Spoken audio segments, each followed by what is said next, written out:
बूढ़ी संत माता जो कि बांके बिहारी मंदिर के बाहर खड़ी होकर बांके बिहारी जी को खरी खोटी सुना रही थी, गालियां दे रही थी, जाने क्या क्या बोल रही थी। सब लोग बूढ़ी माता को देख रहे थे कि यह संत माता बांके बिहारी जी को ऐसे खरी खोटी क्यों सुना रही है।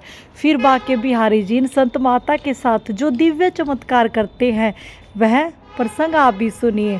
हरे कृष्णा दोस्तों, राधे राधे। आपका मेरे YouTube चैनल पर स्वागत है। आशा करती हूँ सब खुश होंगे, मंगल होंगे। आपसे एक विनती है, अगर आपको प्रसंग अच्छा लगे तो राधे राधे कमेंट में ज़रूर करें। दोस्तों, बात कुछ ही समय पहले की है।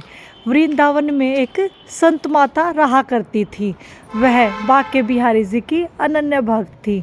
उनका एक ही काम था, उनको कोई भी काम नहीं भाता था, सिर्फ बांके बिहारी जी का नाम जपना, प्रतिदिन बांके बिहारी जी के दर्शन करने जाना और सारा दिन रात बांके बिहारी जी को ही समय देती थी। बूढ़ी माता का दुनिया में कोई नहीं था। बूढ़ी माता सिर्फ और सिर्फ बांके बिहारी जी को ही अपना मानती थी। बूढ़ी माता ने सब कुछ त्याग रखा था।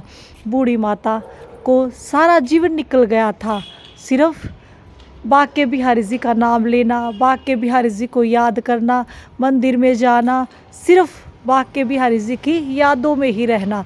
संत माता ने पूरा जीवन ऐसे ही व्यतीत किया था।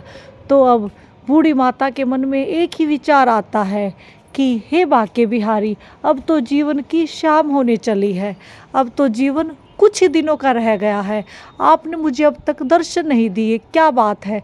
मैंने तो सुना है आप अपने भक्तों के साथ लीला करते हो, चमत्कार करते हो, लेकिन मेरे साथ आपने कभी कुछ ऐसा नहीं किया जिससे मुझे ऐसा लगे कि मैं आपकी अनन्य भक्त हूँ। तो ऐसे ही बूढ़ी माता विचार कर रही थी कि जीवन तो निकल ही गया है, अब तक बांके बिहारी ने मुझे दर्शन नहीं दिए, ऐसा क्यों हुआ? क्या मैं बांके बिहारी के अनन्य भक्त नहीं हूँ, या फिर मैं उनको अपना मानती हूँ और वो मुझे अपना नहीं मानते हैं? ऐसे ही बूढ़ी माता पूरी आवेश में भर गई थी और दौड़ते हुए बांके बिहारी जी के मंदिर तक गई और बांके बिहारी के मंदिर के बाहर खड़ी होकर बांके बिहारी जी को खरी खोटी सुनाने लगी। सब देख रहे थे कि इन संत माता को आज क्या हुआ है। प्रतिदिन तो बांके बिहारी जी के दर्शन के लिए आती है, खूब नाम जपती है, कथाएं सुनाती है, सबको नए नए प्रसंग सुनाती है सब लोगों को। आज क्या हुआ है किसी को कुछ समझ में नहीं आ रहा था। संत माता एक ही लगन में बांके बिहारी जी को खरी खोटी सुना रही थी।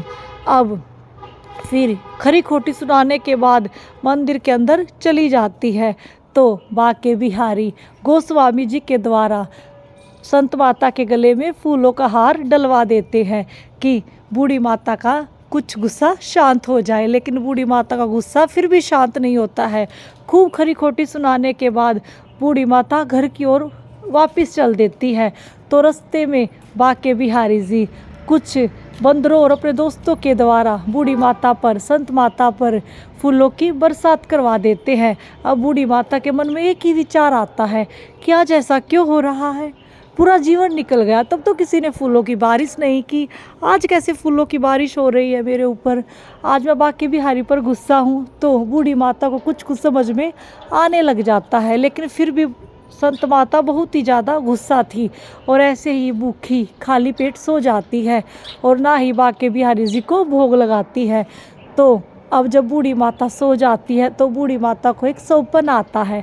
उनमें बांके बिहारी जी एक बच्चे का रूप लेकर आते हैं और माता के साथ खूब खेलते हैं और गोड़ों में लेटकर एक ही बात बोलते हैं कि मैया, आज ना तो तूने खुद कुछ खाया और ना ही मुझे खिलाया, मैं भूखा हूँ।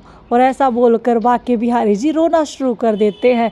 रोने की आवाज़ सुनकर संत माता की आंखें खुल जाती है और देखती है तो सुबह के 4 बजे होते हैं।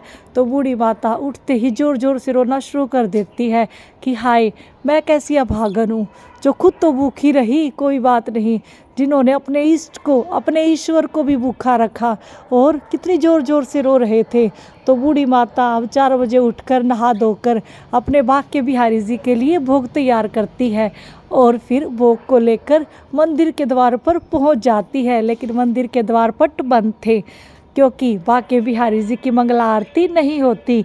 सारी रात हमारे बाके बिहारी रासलीला जो करते हैं, बूढ़ी माता इंतजार करती रहती है कब मंदिर के द्वार पट खुलेंगे, कब मैं अपने बाके बिहारी जी को भोग लगाऊंगी और कब मैं अपनी क्षमा मांगूंगी।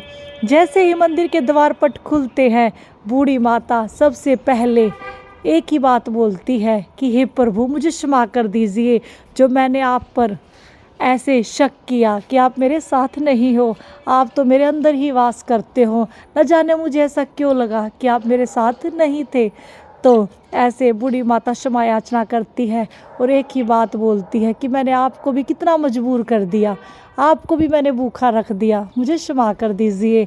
दोस्तों, अगर भक्ति होती है तो ऐसी ही होती है कि भगवान को आने पर मजबूर होना पड़ जाता है।